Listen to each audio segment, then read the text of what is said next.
Chapter 48 Ideology. If the Count of Monte Cristo had been for a long time familiar with the ways of Parisian society, he would have appreciated better the significance of the step which M. de Villefort had taken. Standing well at court, whether the king regnant was of the older or younger branch, whether the government was doctrinaire liberal or conservative, looked upon by all as a man of talent, since those who have never experienced a political check are generally so regarded, hated by many, but warmly supported by others, without being really liked by anybody. M. de Villefort held a high position in the magistracy, and maintained his eminence like a harlot or a mole.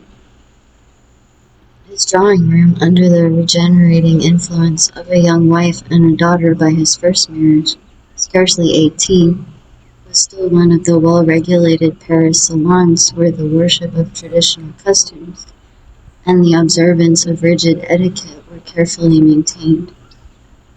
A freezing politeness, a strict fidelity to government principles, a profound contempt for theories and theorists, a deep-seated hatred of ideality. These were the elements of private and public life displayed by M. de Villefort.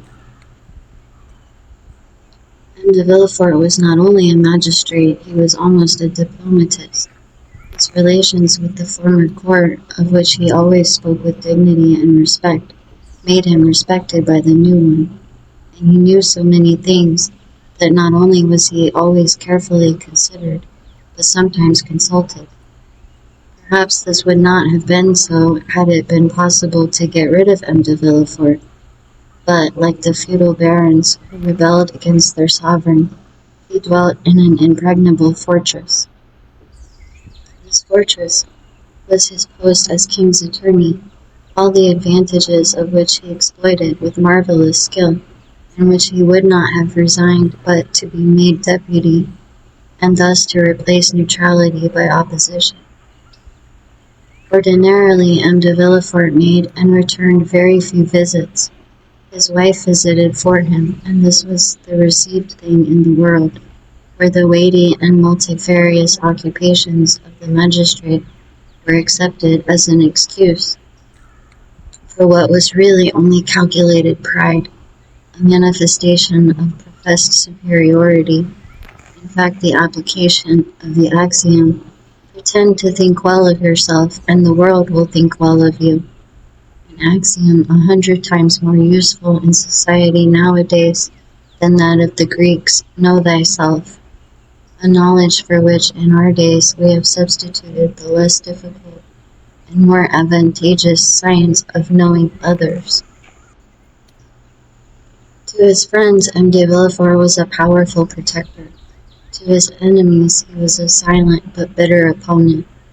For those who were neither the one nor the other, he was a statue of the law-made man.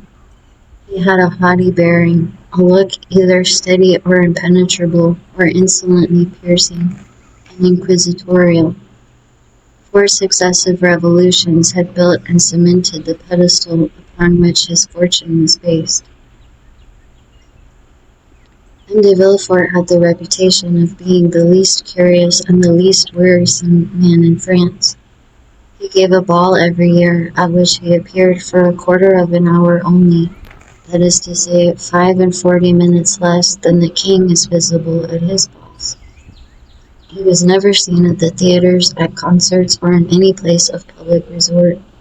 Occasionally, but seldom, he played at whist, and then care was taken to select partners worthy of him. Sometimes they were ambassadors, sometimes archbishops, sometimes a prince or a president, or some dowager duchess. Such was the man whose carriage had just now stopped before the Count of Monte Cristo's door. The valet de chambre announced M. de Villefort at the moment when the court, leaning over a large table, was tracing on a map the route from St. Petersburg to China. The procurer entered with the same grave and measured step he would have employed in entering a court of justice. He was the same man, or rather the development of the same man, whom we have heretofore seen as assistant attorney at Marseille. Nature, according to her way, had made no deviation in the path he had marked out for himself. From being slender he had now become meagre. Once pale he was now yellow. His deep-set eyes were hollow, and the gold spectacles shielding his eyes seemed to be an integral portion of his face. He dressed entirely in black with the exception of his white tie, and his funeral appearance was only mitigated by the slight line of a red ribbon, which passed almost imperceptibly through his buttonhole, and appeared like a streak of blood traced with a delicate brush. Although master of himself, Monte Cristo scrutinized with irrepressible curiosity the magistrate whose salute he returned, and who, distrustful by habit, and especially incredulous as to social prodigies, was much more despised to look upon the noble stranger, as Monte Cristo was already called, as an adventurer in search of new fields, or an escaped criminal, rather than as a prince of the Holy See or a sultan of the 1,001 Nights. "Sir," said Villefort, in the squeaky tone assumed by magistrates in their oratorical periods, and of which they cannot or will not divest themselves in society. "Sir, the signal service which you yesterday rendered to my wife and son has made it a duty for me to offer you my thanks. I have come, therefore, to discharge this duty, and to express to you my overwhelming gratitude." And as he said this, the eye severe of the magistrate had lost nothing of its habitual arrogance.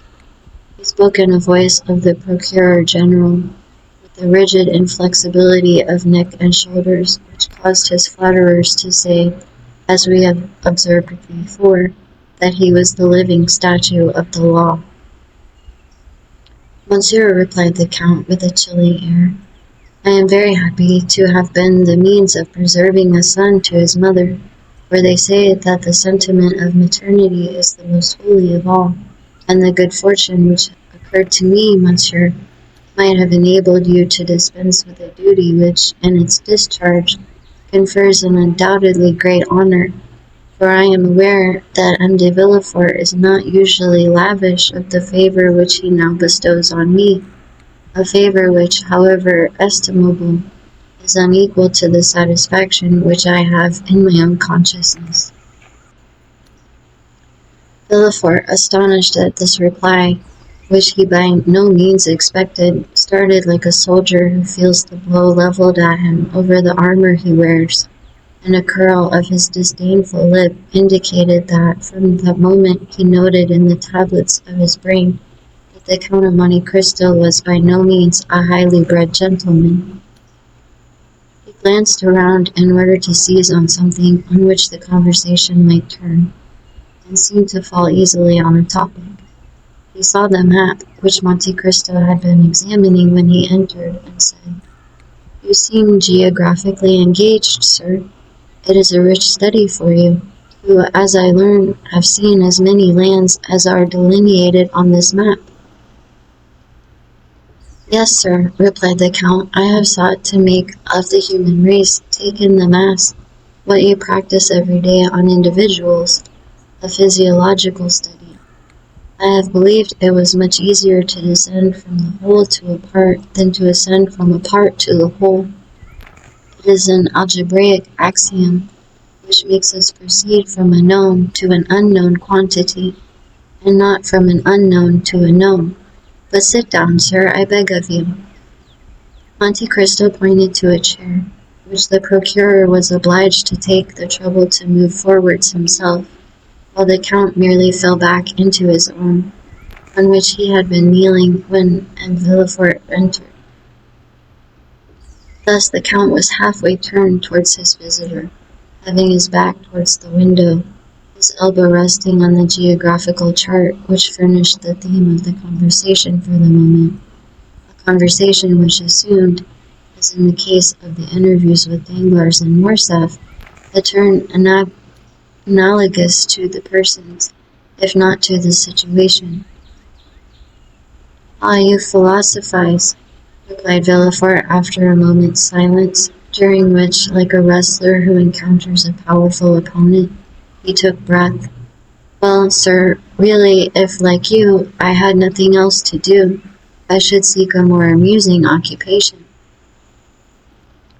"Why, in truth, sir," was Monte Cristo's reply, "man is but an ugly caterpillar for him who studies him through a solar microscope. But you said, I think, that I had nothing else to do? Now really, let me ask you, sir, have you? Do you believe you have anything to do? Or to speak in plain terms, do you really think that what you do deserves being called anything?" Villefort's astonishment redoubled at this second thrust, so forcibly made by his strange adversary. It was a long time since the magistrate had heard a paradox so strong, or rather, to say the truth more exactly, it was the first time he had ever heard of it. The procureur exerted himself to reply. "Sir," he responded, "you are a stranger, and I believe you say yourself that a portion of your life has been spent in Oriental countries, so you are not aware how human justice, so expeditious in barbarous countries, takes with us a prudent and well-studied course." "Oh, yes, yes, I do, sir. It is the pede claudo of the ancients. I know all that, for it is with the justice of all countries, especially, that I have occupied myself. It is within the criminal procedure of all nations that I have compared natural justice, and I must say, sir, that it is the law of primitive nations, that is the law of retaliation, that I have most frequently found to be according to the law of God." "If this law were adopted, sir," said the procureur, "it would greatly simplify our legal codes, and in that case the magistrates would not, as you just observed, have much to do." "It may perhaps come to this in time," observed Monte Cristo. "You know that human inventions march from the complex to the simple, and simplicity is always perfection." "In the meanwhile," continued the magistrate, "our codes are in full force, with all their contradictory enactments derived from Gallic customs, Roman laws, and Frank usages, the knowledge of which, you will agree, is not to be acquired without extended labor. It needs tedious study to acquire this knowledge, and when acquired, a strong power of brain to retain it." "I agree with you entirely, sir, but all that even you know with respect to the French code, I know not only in reference to that code, but as regards the codes of all nations. The English, Turkish, Japanese, Hindu laws are as familiar to me as the French laws. And thus I was right when I said to you that relatively, you know that everything is relative, sir, that relatively to what I have done, you have very little to do, but that relatively to all I have learned, you have yet a great deal to learn." "But with what motive have you learned all this?" inquired Villefort in astonishment. Monte Cristo smiled. "Really, sir," he observed, "I see that in spite of the reputation which you have acquired as a superior man, you look at everything from the material and vulgar view of society, beginning with man and ending with man, that is to say, in the most restricted, most narrow view which it is possible for human understanding to embrace." "Pray, sir, explain yourself," said Villefort, more and more astonished. "I really do not understand you perfectly." "I say, sir, that with the eyes fixed on the social organization of nations, you see only the springs of the machine, and lose sight of the sublime workman who makes them act. I see that you do not recognize before you and around you any but those office holders whose commissions have been signed by a minister or king, and that the men whom God has put above those office holders, ministers, and kings by giving them a mission to follow out instead of a post to fill, I say that they escape your narrow, limited field of observation. It is thus that human weakness fails, from its debilitated and imperfect organs. Tobias took the angel who restored him to light for an ordinary young man. The nations took Attila, who was doomed to destroy them, for a conqueror similar to other conquerors, and it was necessary for both to reveal their missions, and they might be known and acknowledged. One was compelled to say, I am the angel of the Lord, and the other, I am the hammer of God, in order that the divine essence in both might be revealed. Then, said Villefort, more and more amazed, and really supposing he was speaking to a mystic or a madman, you consider yourself as one of those extraordinary beings whom you have mentioned? And why not? Said Monte Cristo coldly. Your pardon, sir, replied Villefort, quite astounded. But you will excuse me if, when I presented myself to you, I was unaware that I should meet with a person whose knowledge and understanding so far surpassed the usual knowledge and understanding of men. It is not usual with us corrupted wretches of civilization to find gentlemen like yourself, possessors as you are of immense fortune, at least so it is said, and I beg you to observe that I do not inquire, I merely repeat. It is not usual, I say, for such privileged and wealthy beings to waste their time in speculations on the state of society, in philosophical reveries, intended at best to console those whom fate has disinherited from the goods of this world.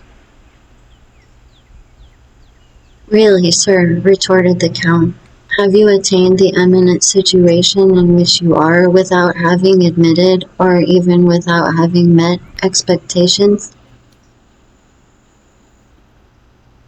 And do you never use your eyes, which must have acquired so much finesse and certainty, to divine at a glance the kind of man by whom you are confronted?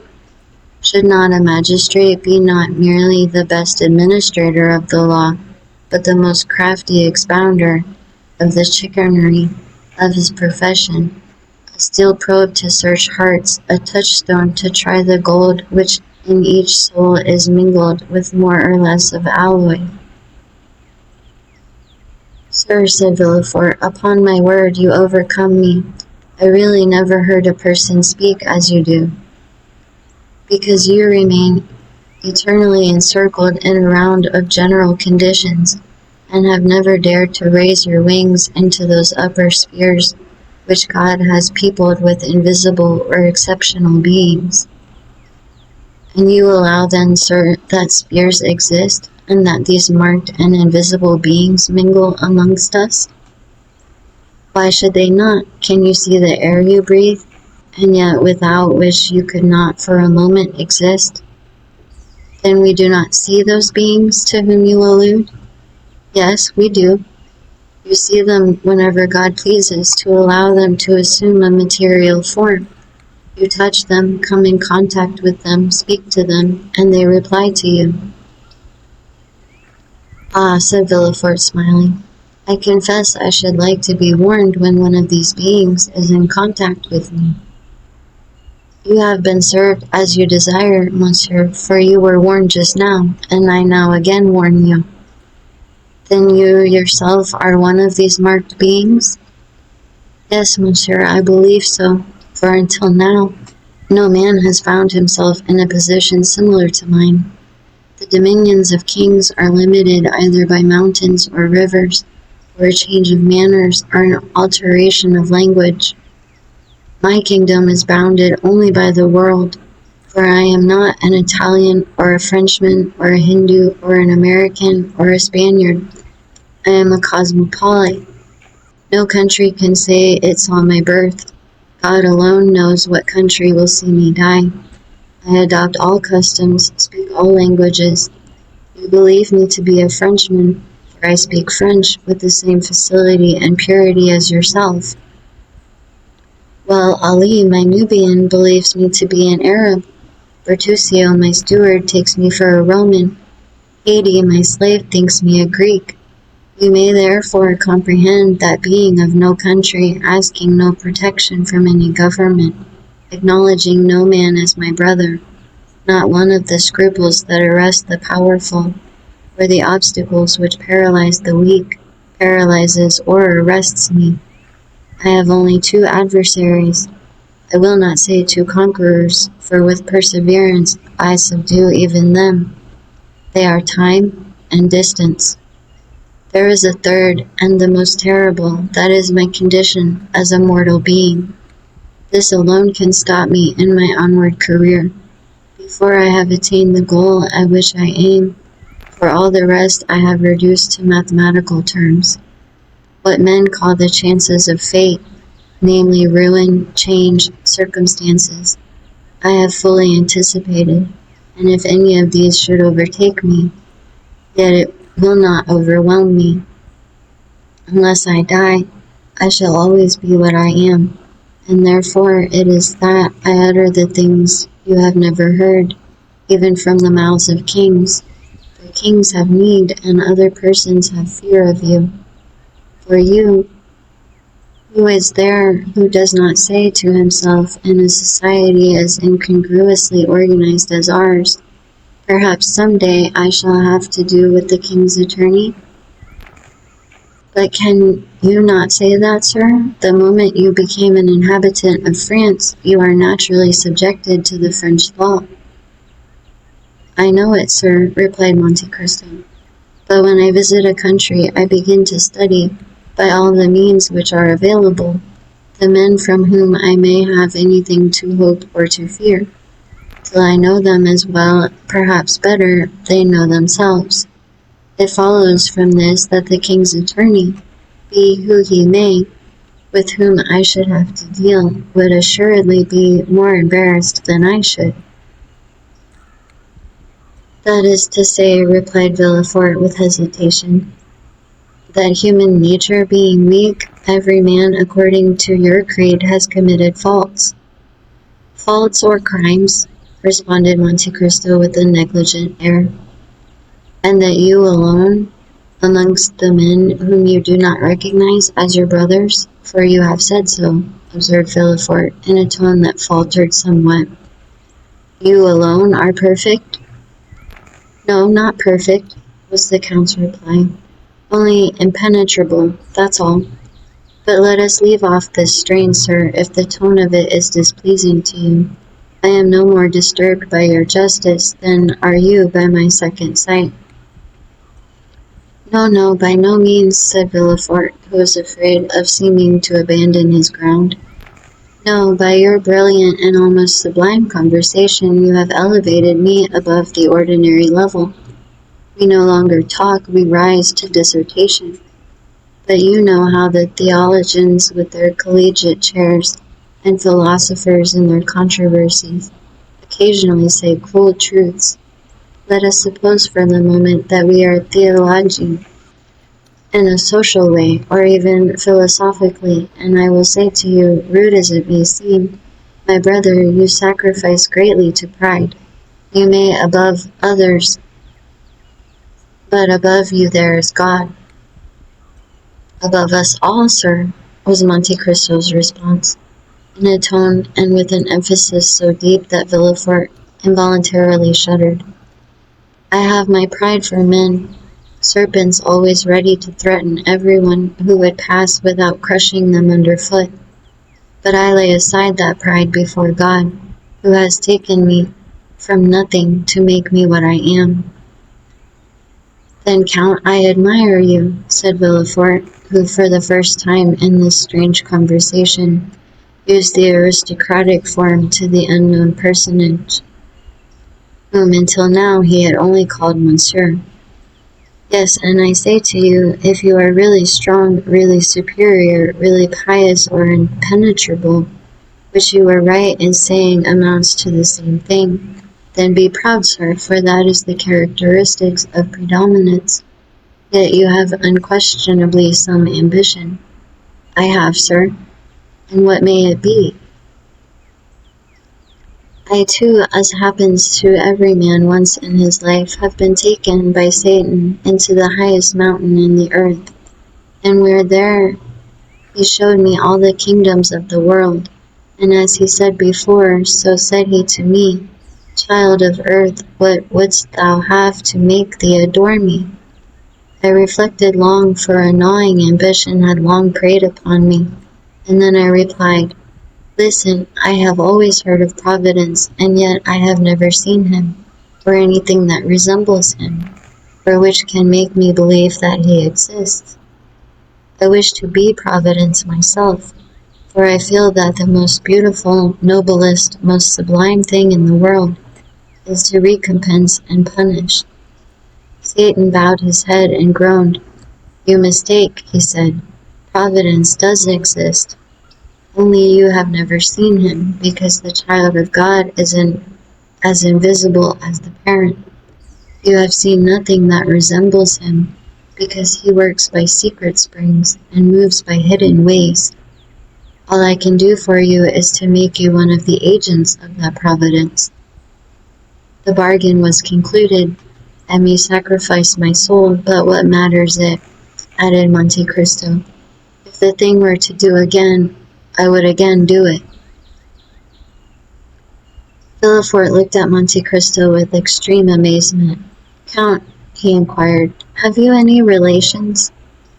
No, sir, I am alone in the world. So much the worse. Why? Asked Monte Cristo. Because then you might witness a spectacle calculated to break down your pride. You say you fear nothing but death? I did not say that I feared it, I only said that death alone could check the execution of my plans. And old age? My end will be achieved before I grow old. And madness?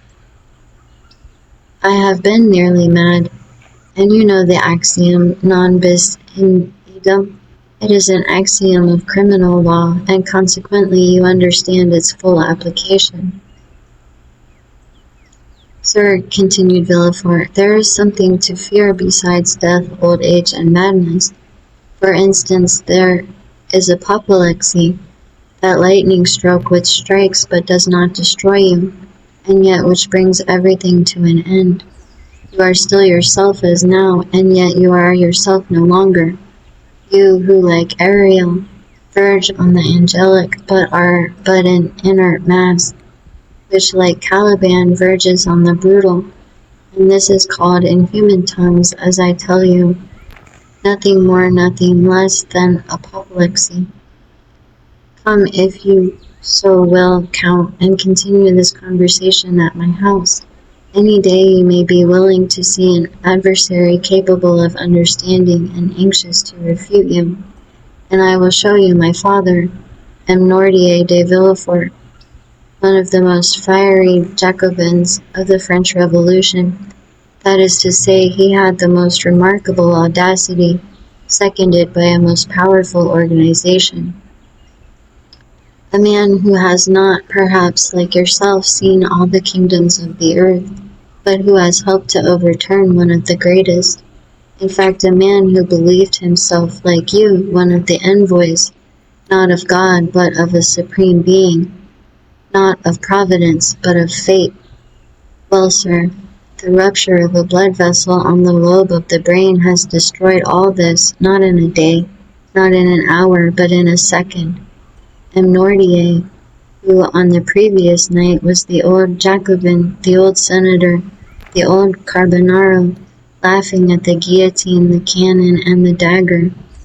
M. Nordier playing with revolutions. M. Nordier for whom France was a vast chessboard, from which pawns, rooks, knights, and queens were to disappear, so that the king was checkmated.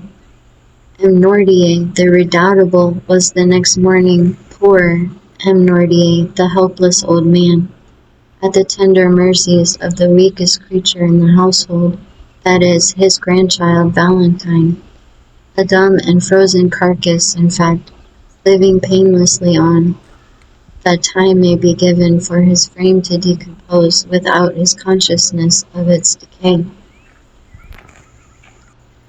Alas, sir, said Monte Cristo, this spectacle is neither strange to my eye nor my thought.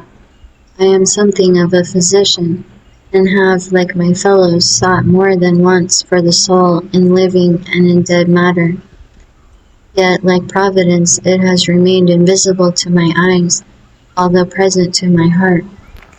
100 writers since Socrates, Seneca, St. Augustine, and Gall have made in verse and prose the comparison you have made, and yet I can well understand that a father's sufferings may effect great changes in the mind of a son. I will call on you, sir, since you bid me to contemplate, for the advantage of my pride, this terrible spectacle which must have been so great a sorrow to your family. It would have been so unquestionably had not God given me so large a compensation, in contrast with the old man who is dragging his way to the tomb. Our 2 children just entering into life, Valentine, the daughter by my first wife, Mademoiselle Renée de Saint-Méran, and Edward, the boy whose life you have this day saved. And what is your deduction from this compensation, sir? Inquired Monte Cristo. My deduction is, replied Villefort, that my father, led away by his passions, has committed some fault unknown to human justice, marked by the justice of God, that God desires in his mercy to punish but one person has visited this justice on him alone. Monte Cristo, with a smile on his lips, uttered in the depths of his soul a groan which would have made Villefort fly, had he but heard it. Adieu, sir, said the magistrate, who had risen from his seat. I leave you, bearing a remembrance of you, a remembrance of esteem, which I hope will not be disagreeable to you when you know me better, for I am not a man to bore my friends, as you will learn. Besides, you have made an eternal friend of Madame de Villefort. The Count bowed, and contented himself with seeing Villefort to the door of his cabinet, the procurer being escorted to his carriage by 2 footmen, who, on a signal from their master, followed him with every mark of attention. When he had gone, Monte Cristo breathed a profound sigh and said, Enough of this poison. Let me now seek the antidote. And sounding his bell, he said to Ali, who entered, I am going to Madame's chamber. Have the carriage ready at 1 o'clock.